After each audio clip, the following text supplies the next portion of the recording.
kita tidak akan mengatakan seperti yang dikatakan Bani Israel kepada Musa, fazhab anta wa rabbuka faqatila inna hahuna qaidun. Bani Israel pernah berkata kepada Musa, pergilah engkau bersama Rabbmu, berperanglah kalian berdua. Inna hahuna qaidun, sesungguhnya kami akan duduk di sini saja. Kami tidak akan mengatakan perkataan ini, walakin nuqatil an yaminika wa an yasarika wa min bayni yadayka wa min khalfika. Kami akan berperang di samping kananmu, di samping kirimu, di depanmu dan di belakangmu.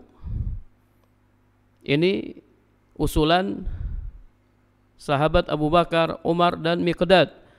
Maka Rasulullah sallallahu alaihi wasallam beliau senang dan cerialah wajah beliau sallallahu alaihi wasallam. Namun ketiga orang ini mereka dari kalangan muhajir. Nabi sallallahu alaihi wasallam ingin meminta pendapat orang-orang Ansar. Nabi berkata, "Asyiru alayya ayyuhal muslimun." Berikanlah pendapat kalian wahai kaum muslimin. Maka Sa'ad bin Mu'ad, ini sahabat yang sedang kita bahas, Sa'ad bin Mu'ad berdiri, ya, Raisul Ansar, beliau adalah pemimpin Ansar. Beliau berkata, "Ya Rasulullah, kayaknya engkau menghendaki kami. Fa wallazi ba'asaka bil haq, demi zat yang telah mengutusmu dengan membawa kebenaran. Seandainya engkau minta agar kami menyeberangi lautan, lalu engkau menyeberanginya, niscaya kami akan menyeberanginya bersamamu. Mata khallafa minna rajulun wahid." Enggak ada seorang pun dari kami yang tertinggal. Wa manakrah antal qabina aduwana ghadan. Kami tidak akan merasa benci jika engkau mengajak kami bertemu musuh esok hari. Inna la sabarun fil harbi, sesungguhnya kami akan bersabar dalam peperangan dan kami akan tulus dalam pertempuran. Mudah-mudahan Allah Subhanahu wa taala memperlihatkan kepadamu dari sikap kami apa yang membuatmu senang. Berangkatlah wahai Rasulullah ala barakatillah, di atas keberkahan Allah. Dalam riwayat lain, Sa'ad bin Mu'ad berkata, "Wallazi ba'asaka bil haq, demi zat yang telah mengutusmu dengan kebenaran, seandainya engkau memacu kendaraanmu ke Barkul Ghamad, ini ke tempat yang sangat jauh, lataba'naka, niscaya kami akan mengikutimu." Mendengar perkataan Sa'ad bin Mu'ad, Rasulullah sallallahu alaihi wasallam menjadi senang, menjadi gembira. Beliau mendapat dukungan dari orang-orang Ansar. Dan pada saat itu orang-orang Ansar lebih dominan daripada orang-orang Muhajir, walaupun jumlah mereka semuanya hanya 300 orang. Kemudian Rasulullah sallallahu alaihi wasallam bersabda, "Siru wa abshiru." Berangkatlah dan bergembiralah. Fa inna Allah ta'ala qad wa'adani ihda ta'ifatain, karena Allah Subhanahu wa ta'ala telah berjanji kepadaku akan memenangkan salah satu dari dua golongan ini.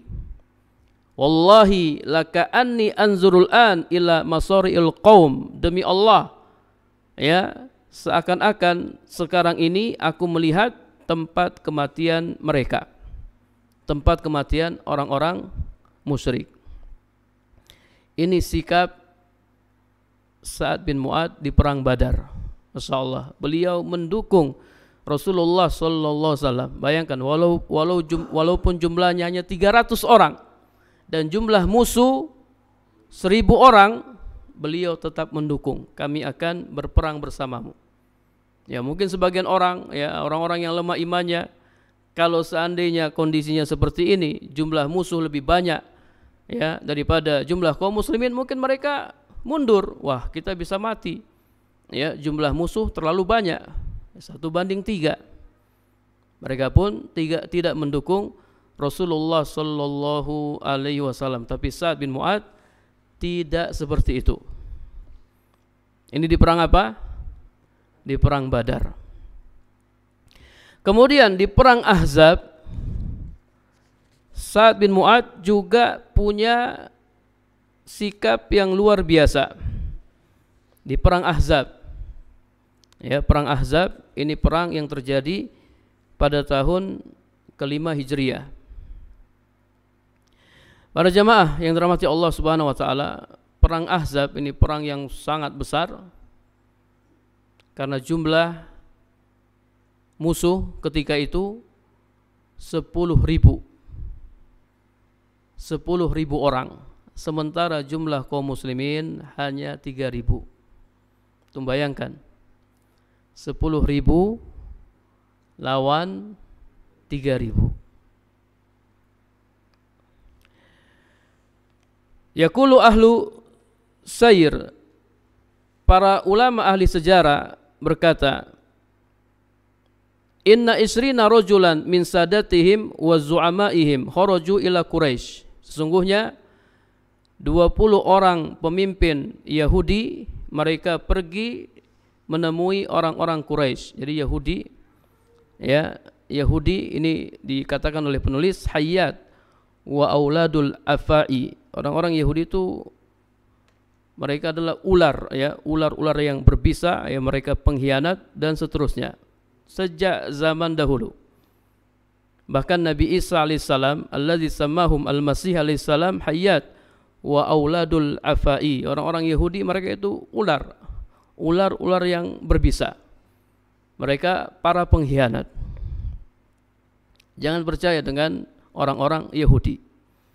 Mereka dahulu mengkhianati Rasulullah sallallahu alaihi wasallam berkali-kali, bukan hanya satu kali. Dan umumnya orang Yahudi, ya, mereka semua mengkhianati Rasulullah sallallahu alaihi wasallam. Kalau ada kesempatan, mereka habisi, ya, Rasulullah sallallahu alaihi wasallam dan kaum muslimin. Jadi 20 orang pemimpin Yahudi mereka temui orang-orang Quraisy. Mereka menghasut orang-orang Quraisy untuk menyerang Madinah. Dan kata mereka, kalau kalian, ya, bersama kami menyerang Madinah, maka kita akan mengalahkan kaum muslimin. Kita akan meraih kemenangan. Fa'ajabat lahum Quraisy. Akhirnya orang-orang Quraisy, ya, orang-orang Quraisy ini orang-orang musyrik, mereka menyetujuinya. Kemudian orang-orang Yahudi pergi menemui Gotofan, suku Gotofan. Fa'ajabu. Lalu suku Gotofan juga setuju untuk menyerang Madinah. Yahudi, Quraisy dan Gotofan. Summa tofu fil qabail fa'ajaba adadun minha. Kemudian mereka pergi temui kabilah-kabilah dan kabilah-kabilah yang lain pun setuju. Akhirnya terkumpullah pasukan sebanyak 10.000. Tatkala berita berkumpulnya mereka sampai kepada Rasulullah sallallahu alaihi wasallam bahwasanya mereka akan menyerang Madinah, Rasulullah sallallahu alaihi wasallam beliau musyawarah dengan sahabat-sahabatnya. Dan perhatikan, ya, Rasulullah suka musyawarah, jadi tidak mengambil keputusan sendiri. Di perang Badar beliau musyawarah, nanti di perang Uhud beliau juga musyawarah, kemudian di perang Ahzab beliau juga musyawarah. Ya, sosok pemimpin yang gemar musyawarah, minta pendapat sahabat-sahabat yang lain. Fastasara Rasulullah sallallahu alaihi wasallam ashabahu. Rasulullah sallallahu alaihi wasallam musyawarah dengan sahabat-sahabatnya. Fa asyara Salman Al-Farisi radhiyallahu anhu bihafril khandaq. Maka Salman Al-Farisi radhiyallahu anhu mengusulkan untuk menggali parit. Jadi perang Ahzab ini juga dinamakan dengan perang Khandaq. Fastahsanu wattafaqu alaihi. Akhirnya mereka menyetujui usulan Salman Al-Farisi untuk menggali parit. Para jamaah yang dirahmati Allah Subhanahu wa taala, ya, jadi kalau kita lihat kota Madinah, Kota Madinah itu dikelilingi oleh bebatuan yang berwarna hitam, ya, dari timur, barat dan selatan. Sehingga musuh tidak bisa masuk kecuali dari arah utara. Ya, arah timur, barat, selatan itu sudah ditutupi oleh bebatuan-bebatuan yang besar. Akhirnya Rasulullah sallallahu alaihi wasallam memilih bagian utara untuk menggali parit. Beliau menugaskan setiap 10 orang menggali parit sepanjang arba'ina zira'an, sepanjang 40 hasta. Ya, tadi ana ana buka, ya, ana cari. Jadi parit yang mereka gali itu sepanjang 5,5 kilometer. 5,5 kilometer dari kira-kira dari sini kemana para jamaah kalau 5,5 kilometer dari sini ke kemana Pak? UNY. Dari sini ke UNY, ya, itu panjangnya. Lebar parit 4,6 meter dengan kedalaman lebih dari 3 meter. Sehingga ketika kuda masuk, ya, kuda nggak bisa melompat keluar. Bayangkan, ini pakai alat masih manual, ya, bukan pakai alat mesin. Ya, parit yang masya Allah panjang, lebar, kemudian dalam. Ya, coba kita lihat bagaimana semangat Rasulullah sallallahu alaihi wasallam dan sahabat-sahabatnya. Setiap orang, ya, ditugasi, setiap 10 orang ditugasi untuk menggali, ya, 40 hasta. Ada yang mengartikan 40 meter.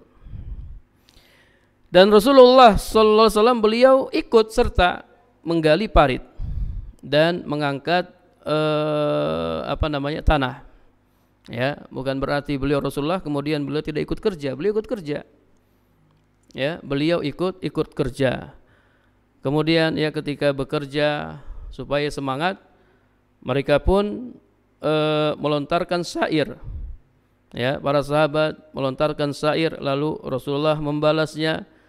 Terkadang Rasulullah yang melontarkan syair, lalu para sahabat membalasnya. Ketika mereka menggali parit, ya, ada beberapa kesulitan yang mereka alami. Ya, diantaranya syiddatul bardi, ketika itu cuaca sangat dingin. Kemudian syiddatul ju', ketika itu mereka kelaparan karena nggak ada makanan. Ya, ada makanan tapi hanya segenggam gandum.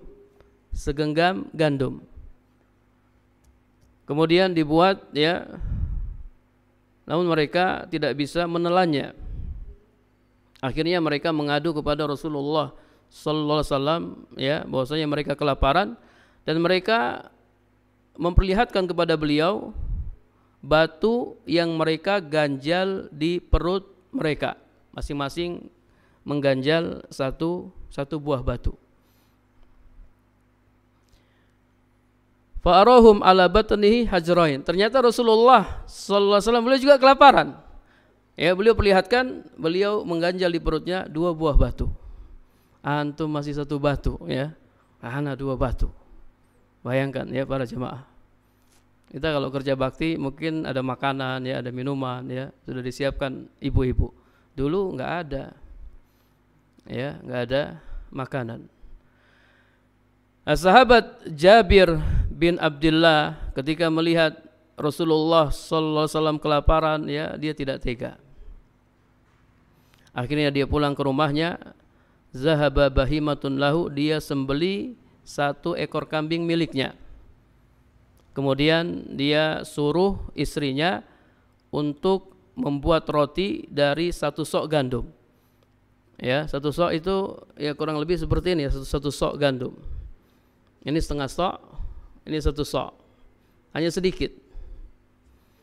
Kemudian Jabir mendatangi Rasulullah sallallahu alaihi wasallam dan membisikkan, ya. Jabir berbisik, "Ya Rasulullah, di rumah ada sedikit makanan, ayo ke rumah, ajak beberapa sahabat."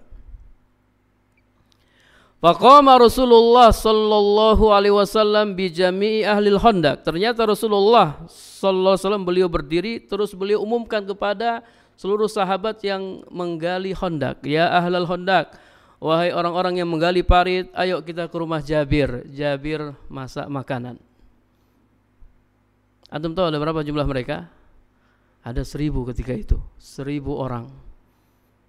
Waduh, Jabir jadi apa nih? Jadi gelisah, ya. Antum kalau jadi Jabir, ya, mungkin antum gelisah karena jumlah makanan hanya sedikit, tidak cukup, ya. Rasulullah suruh mereka, "Ayo kita ke rumah Jabir." Akhirnya mereka pergi ke rumah Jabir, ya, fa'akalu wasyaba'u, ya, masing-masing ngambil makanan. Dalam riwayat lain disebutkan, kata Rasulullah, "Jangan turunkan panci dari kompor atau dari tungkunya. Ya, biar masing-masing pergi ngambil, ya. Kemudian makan, ngambil, kemudian makan, dan alhamdulillah semua makan sampai kenyang. Ketika Jabir ngelihat isi panci, masih ada ternyata, ya. Jadi makanan itu masih ada. Jabir bin Abdullah dikenal sahibut ta'am al-mubarakah, ya, pemilik makanan yang penuh berkah. Jadi makanan yang sedikit itu cukup bagi 1000 orang. Masya Allah, ya. Jadi nggak usah takut, ya, para jamaah. Antum kalau punya makanan, ya, antum bagi-bagikan, ya. Dan ini diceritakan, ya, kisah Jabir bin Abdullah ini diceritakan di buku Sirah Nabawiyah, kemudian juga Sirah Sahabat, pemilik makanan yang penuh berkah. Kemudian, ya, saudari Nu'man bin Bashir datang membawa satu bijafnah au bihufnatin min tamrin, datang membawa segenggam kurma untuk bapaknya dan pamannya, ya, segenggam kurma. Segenggam itu begini atau segini, para jemaah, ya. Kemudian Nabi sallallahu alaihi wasallam memerintahkannya untuk meletakkan kurma tersebut di atas kain. Kemudian Nabi panggil orang-orang yang gali parit, Nabi suruh mereka makan kurma, fa'akalu wa raja'u, mereka semua makan dan mereka kembali, sementara kurma, ya, itu masih berhamburan di atas kain. Ya, ini juga mukjizat, ya, mukjizat yang terjadi. Kemudian mukjizat yang lain, sahabat Jabir dan kelompoknya ketika mereka menggali parit, asna al-hafri qudiyatun syadidatun, ketika mereka menggali parit ada tanah yang sangat keras. Akhirnya Rasulullah turun, kemudian Rasulullah memukulnya dengan dengan cangkul, lalu jadilah ia pasir yang bertaburan, yakni pasir yang sulit digenggam oleh tangan, pasir yang halus. Kemudian Al-Bara' juga terhalang dengan kelompoknya karena ada batu besar yang keras. Kemudian Nabi turun, Nabi baca bismillah, Nabi sekali pukul dengan cangkulnya, maka batu itu terbelah. Wa kharaja minha daw'un, dan keluar darinya cahaya. Nabi berkata, Allahu Akbar, u'titu mafatihus Syam, aku telah diberi kunci-kunci kerajaan Syam. Dan sesungguhnya aku telah melihat istana-istana mereka yang penuh gemerlap. Kemudian Nabi pukul lagi, ya, yang kedua kali. Lalu, ya, disampaikan kepada beliau bahwasanya beliau wabasyara, beliau menyampaikan bahwasanya kelak, ya, kaum muslimin akan menaklukkan Persia. Lalu beliau pukul lagi dengan pukulan yang ketiga. Beliau menyampaikan kabar gembira kepada kaum muslimin akan menaklukkan Yaman, dan batu itu pun pecah. Ini diantara mukjizat yang terjadi ketika menggali parit. Ya, walhasil parit berhasil dibuat. Kemudian ya, musuh-musuh datang dengan jumlah yang banyak, jumlah mereka 10.000. Ketika ya mereka berangkat ke Madinah, falamma qtarabu minal muslimin fuji'u bi Khandaq. Ketika mereka sudah dekat dengan Madinah, mereka dikejutkan dengan parit yang lebar yang menghalangi mereka dengan kaum muslimin. Mereka pun diam tercengang. Abu Sufyan berkata, ini adalah siasat yang tidak pernah dikenal oleh orang-orang Arab. Ini yang mengusulkan siapa tadi? Siapa yang mengusulkan gali parit? Salman Al-Farisi, ya. Dari apa? Dari Persia. Orang Arab enggak pernah mengenal siasat yang seperti ini. Akhirnya ya mereka keliling-keliling ya, cari jalan supaya bisa masuk. Ternyata mereka tidak bisa masuk. Ketika mereka mencari jalan untuk masuk, kaum muslimin ya memanah mereka dengan anak panah. Hatta la yaktaribu minhu, hingga mereka tidak berhasil untuk masuk. Para jemaah yang dirahmati Allah Subhanahu wa taala, ya, terus apa yang dilakukan oleh musuh? Musuh akhirnya ya menetapkan untuk mengepung Madinah. Ya, mereka enggak langsung pulang ya. Mereka mengepung Madinah dan mereka mencari cara untuk bisa masuk. Suatu hari ya, yakhrujuna fin nahar.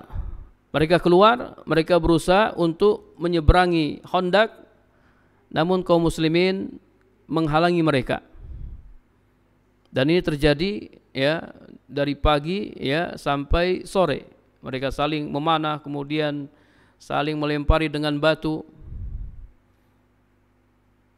hingga akhirnya kaum muslimin luput dari mereka sholat. Ya, mereka tidak bisa sholat karena mereka harus berhadapan dengan musuh. Para sahabat Rasulullah ya, hatta fatat minhum wa min Rasulillah sallallahu alaihi wasallam sholawat, hingga luput dari kaum muslimin dan juga dari Rasulullah sallallahu alaihi wasallam beberapa sholat. Mereka baru bisa mengerjakan sholat-sholat tersebut setelah matahari tenggelam, setelah matahari terbenam. Ini mungkin sholat zuhur dan sholat asar, ya, sholat zuhur dan sholat asar. Ketika itu sholat khauf belum disyariatkan, ya, sholat khauf, sholat dalam kondisi perang. Para jamaah yang dirahmati Allah Subhanahu wa taala,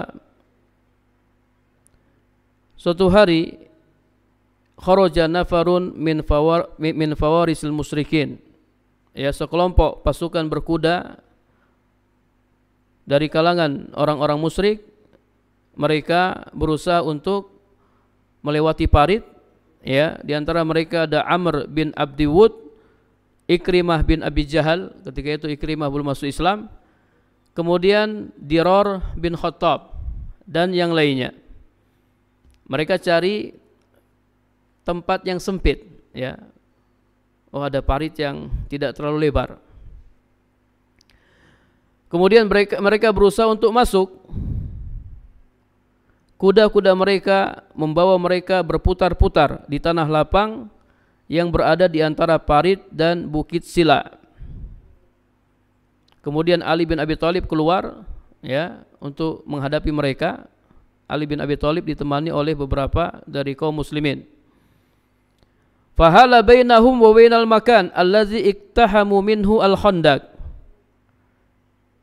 Ali menghalangi mereka di tempat yang hendak mereka gunakan sebagai jalan masuk dari bagian parit tersebut.